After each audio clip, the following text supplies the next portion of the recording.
We wanted to do something different today for our show. We have a professor who teaches an interviewing class and had a student who wanted to do an interview. And so we thought, what more fun to do an interview than on our show? So I'm going to reverse roles today, and we're going to have someone interview me for the first time on the show, and we're really excited for this. So please, ladies and gentlemen, please give a round of applause for Ari Menchaca.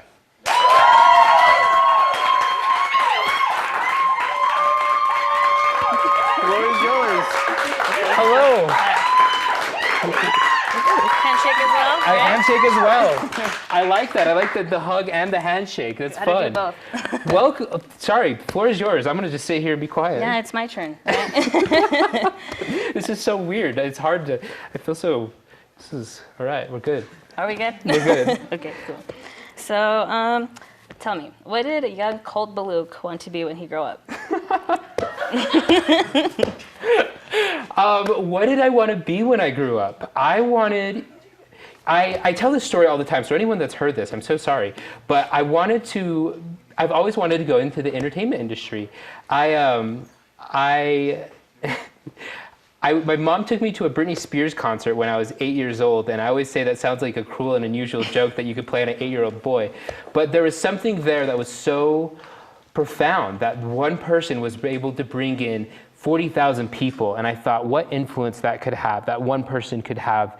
And I always had the desire ever since then. And as I got older, the world was so cynical of you have to get a real job. So it's like you can't go into entertainment. Like you live in Gallup, New Mexico, which is like a population of 20,000 people in the middle of nowhere. And I still was kind of like had that passion, but I kind of like bought into the cynicism as I grew up. And so I went to college, and I was going to get a real job. And I was still attracted to the influence part of I wanted a profession that had influence. So I thought I want to go into politics. So I worked on some campaigns. I thought I might like run some campaigns, maybe run for office. I did the student government when I was at the university.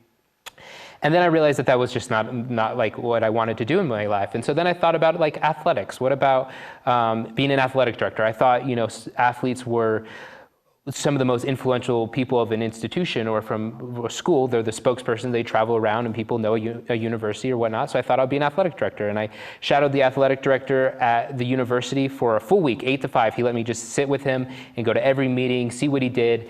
And it was an amazing opportunity, but I learned that that was not what I wanted to do. And so finally, it was right at this time that I was reading the book, The Alchemist. And it's a very popular, have you ever read the book, The Alchemist? It's a good book. And it's really, really popular book too. But it talks about what you're called to do in your life. So it goes into three things that I live by that I encourage anyone to do is, one, what is that burning desire in your heart? And so for me, it was entertainment. 2, what is your skill set? What are you able to do? So like, I don't know how to play guitar. I don't know how to sing. And so like being the next Justin Bieber was like out of the picture. But I love talking to people and I love connecting with people. And so I thought, what about doing a talk show? And then 3 is it making you a better person? Or in my case, does it bring you closer to God?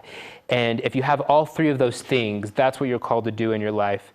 And the book, The Alchemist, talks about when you find that the whole world, they call universe, I say God, will work with you. And that's exactly what happened. The way that we started the talk show, how this came together, the people that were through this have really, it's not something that I had control over. It was just, I was doing what I was called to do. And that was a long answer to your question, but that's what I wanted to be when I grew up. Nice, yeah, no, that was a good answer. That's a journey, right? Just like in The Alchemist. And it's about this like little Indian boy that's like going on this journey, and it's such a fun read to read. I want to reread it. I haven't read it twice, but I want to because life's a journey. Yeah, it's good. Exactly. So I feel like everybody seems to wonder, what did it take to get the show going? Yeah, that's a phenomenal question. That is one of the most asked questions that I probably get is, Colt, how did you start a talk show? And so I guess I'm just going to like kind of talk about, I think we have some photos that we can throw up of people who were very instrumental in this process. But so it started out with The Alchemist. I read that. I then I reached out to the film liaison for the city, and I called her up and said, I want to start a talk show. I went and met with her on the mayor's floor, her office on the mayor's level, the 11th floor, and she right then just saw just this burning desire in me, and so she called up the producer here in the city and said, "Hey, Rick, I got this boy who wants to start a talk show. Can I send him your way?" And Rick was like, "Sure, yeah, let's see what you got." And so we started the show. And at the time, I had a person who was so instrumental in my life. Her name was Elena, and she was the first. There's a picture of me, and that's a picture of me and Rick. That was one of the first times that I met Rick when we got the show going, and that was really awesome. But we started. This was all about with a team. This was not something that I could have done by myself. And so Elena was someone who believed in me probably more than I believed in myself. Here's a photo of her when she was show running with our show. So she started the show with me. So we did all of the planning, how we want to brand ourselves, how are we going to market this, and what do we vision this to be. And she never once had a doubt in her mind that our show was going to become the next biggest show. And seeing that in her just brought so much, I don't know, just so much. I was so willing to do whatever it took to get there. And so we created this team of a bunch of different people. This is a photo of the very first time we met with our executive producer, John. And I just found all these girls that I was like, guys, you guys want to be a part of a talk show? It's going to be really big, really. And they're just like, you seem kind of crazy, but let's go ahead and try this. So we walk into John's office, and I have this group of 6 girls with me. They're gorgeous, and they're all dressed up. And John's like, all right, you're really serious about this. Let's see what you guys can do. So we started the show with that, and then we kind of we kept growing through this process, and eventually Elena left the show, and we got a new showrunner, Will Tapia, and he was phenomenal, and he really took our show to another level. That's Will next to Christina. That's Danny and Christina, and that's Will. And Will was really instrumental on getting big guests for our show. This was the first time he was able to get George Lopez. And I remember the day that he got George Lopez. He was emailing back and forth with his publicist, and the publicist said, yeah, we're gonna have George Skype into your show. And we were the happiest little kids in all the land. And Will was just really instrumental in getting Chevelle Shepherd, who just won The Voice at the time, which was a national artist for us. We got Quinn Aaron, the lead actor of The Blind Side, and Will was such an instrumental part of us. And that's where our show really started to gain attention and momentum. And I think people really started to buy into this show has some potential.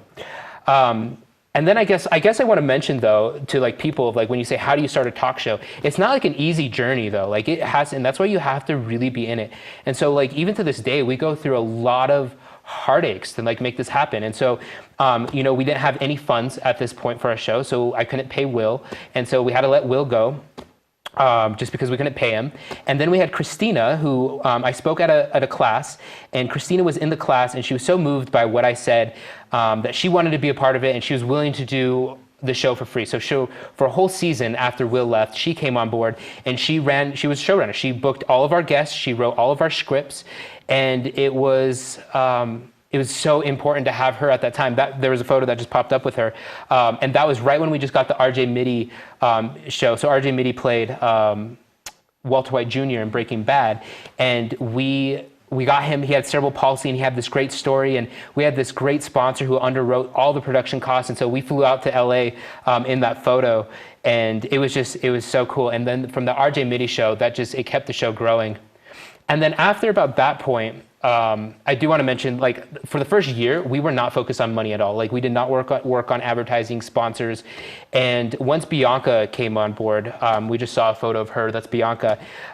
She came on board. We really, for the first time, started focusing on let's make this into a business. We have to feed people. We have to pay our crew. We got to do all of these things. And so she was really instrumental for the couple months of this last previous summer. And it really changed our shift of how we're going to create this really awesome show that's going to bring value to businesses. And then with that, we brought on Eric, and I, to this day, love Eric. He's one of my favorite people, and he was the longest. He stuck around for such a long time, and he was so patient with me. And this is Eric, and he was so good at just transforming our show to what it is today, of just all the fine little details of managing a crew, managing a team, booking some incredible guests, just a brilliant writer.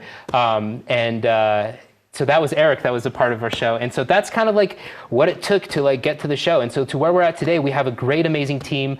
We're really striving to get to where we want to be.